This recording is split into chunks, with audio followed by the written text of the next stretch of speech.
अस्सलाम वालेकुम। बिस्मिल्लाहिर्रहमानिर्रहीम। रब्बि इश्रह ली सदरी व यस्सिर ली अमरी वहलुल उक़दतम मिन लिसानी यफ़क़हू क़ौली। इमरान खान ने इंट्रा कोर्ट अपीलें खारिज करने की इस्तदा कर दी। इमरान खान ने नैब तरामीम केस में जो सुप्रीम कोर्ट में ज़ेर समाअत रहा, उस केस में इमरान खान ने इंट्रा कोर्ट अपीलें खारिज करने की इस्तदा कर दी। वाज़ेह रहे कि इस केस में चीफ जस्टिस उमर अता बंदियाल ने नैब तरामीम जो नून लीग और पीडीएम की हुकूमत ने मिलकर की थी, उनको मुस्तरद कर दिया था।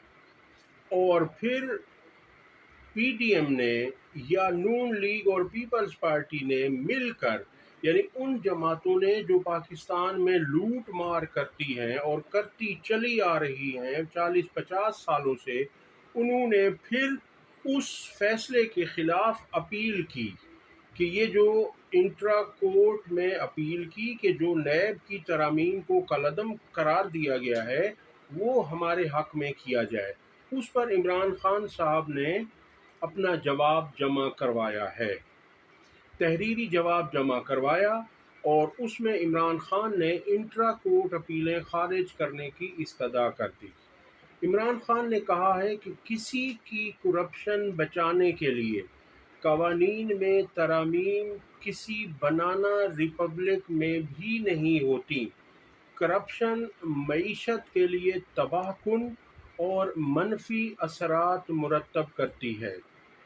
इमरान खान ने कहा कि मुझसे दौरान समाअत जस्टिस अतहर मिनल्ला ने कहा कि इन तरामीम का फ़ायदा आपको भी होगा। मेरा मौक़िफ़ उस वक्त भी वाज़ेह था और अब भी वाज़ेह है कि मेरी ज़ात का नहीं बल्कि मुल्क का मामला है। यानी इमरान खान का कहना था कि मुझे अपनी ज़ात के लिए कोई फ़ायदा नहीं चाहिए, मुझे अपना मुल्क अज़ीज़ है और मैं हर बात मुल्क के को मद्देनज़र रखते हुए करता हूँ। यानी उन्होंने कहा कि मुझे तो आर्जी फ़ायदा हो जाएगा या मेरा तो ज़ाती और इनफरादी फ़ायदा हो जाएगा, लेकिन इस मेरे इनफरादी फ़ायदे से जो मेरे मुल्क को नुकसान होगा, जो मेरी कौम को नुकसान होगा, वो नाकाबिल तलाफ़ी होगा।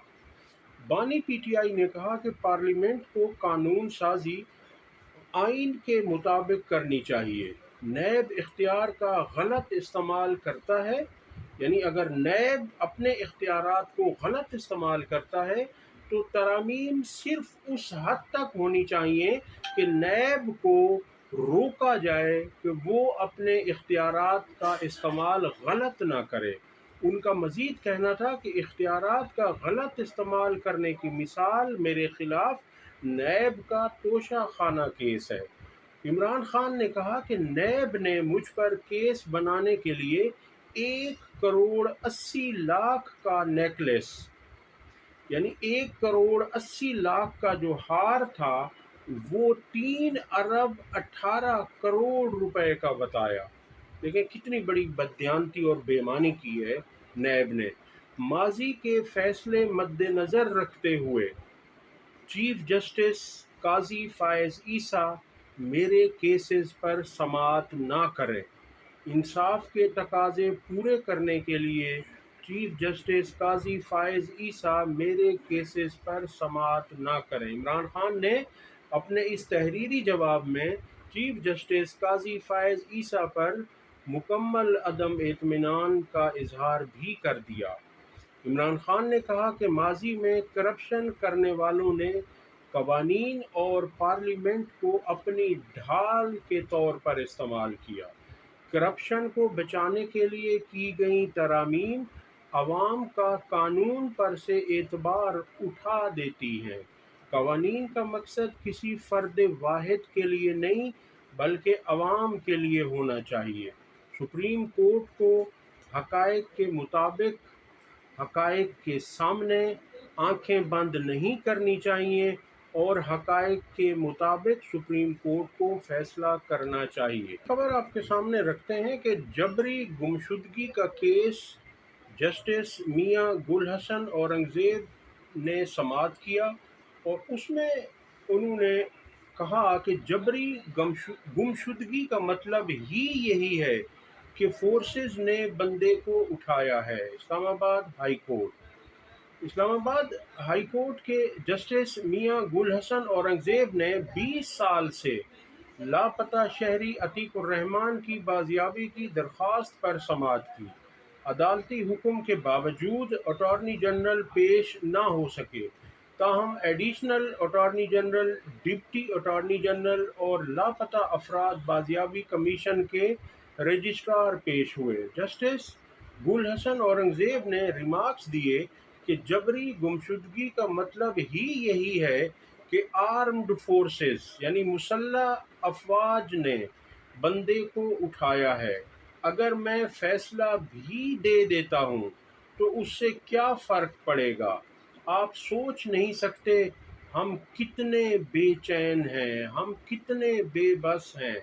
وفاقی وزراء کو عدالت میں طلب کیا لیکن کچھ نہ ہوا، وزیر اعظم کو طلب کیا تو وہ اسمائل کے ساتھ آ گئے، یعنی وہ مسکراتے ہوئے آئے اور چلے گئے۔ جسٹس کیانی نے اپنا مائنڈ ظاہر کیا تو ان کے خلاف بدنام کرنے والی مہم شروع ہو گئی۔ اسلام آباد ہائی کورٹ نے آئندہ سماعت پر اٹارنی جنرل کو دوبارہ طلب کرتے ہوئے کیس کی سماعت ملتوی کر دی۔ اچھا جی، اگلی خبر آپ کے سامنے رکھتے ہیں کہ اسلام آباد ہائی کورٹ کے جسٹس طارق محمود جہانگیری کو مشکوک کال اور پیغامات موصول ہونے کا انکشاف ہوا ہے۔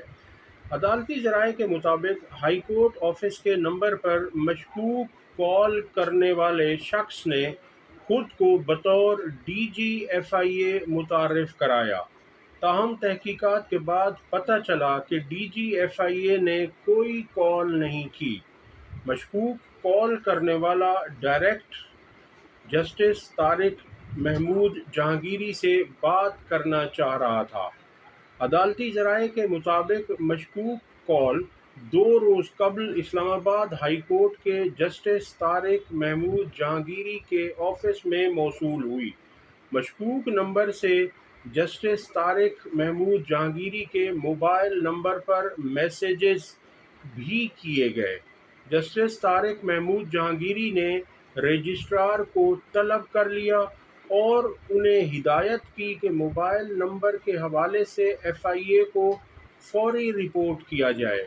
واضح رہے کہ justice Tariq Mahmood Jahangiri election tribunal کے جج بھی ہیں اور اسلام آباد سے قومی اسمبلی کی 3 نشستوں پر جیتنے والے لیگی ارکان کے خلاف پی ٹی آئی کی عذرداری درخواستوں کی سماعت بھی کر رہے ہیں، اور حکومت کو سب سے زیادہ تکلیف اسی بات سے ہے کہ جہانگیری صاحب جو الیکشن کی عذرداریاں سن رہے ہیں، وہاں انہوں نے ایسے سوالات کیے ہیں اور ایسے ثبوت مانگے ہیں کہ الیکشن کمیشن پھنس کر رہ گیا ہے۔ اب تک کے لیے اتنا ہی۔ اگر آپ کو ہماری ویڈیو پسند آئی ہو تو اسے لائک اور شیئر کریں اور گھنٹی کے بٹن کو ضرور دبا دیں۔ اللہ حافظ۔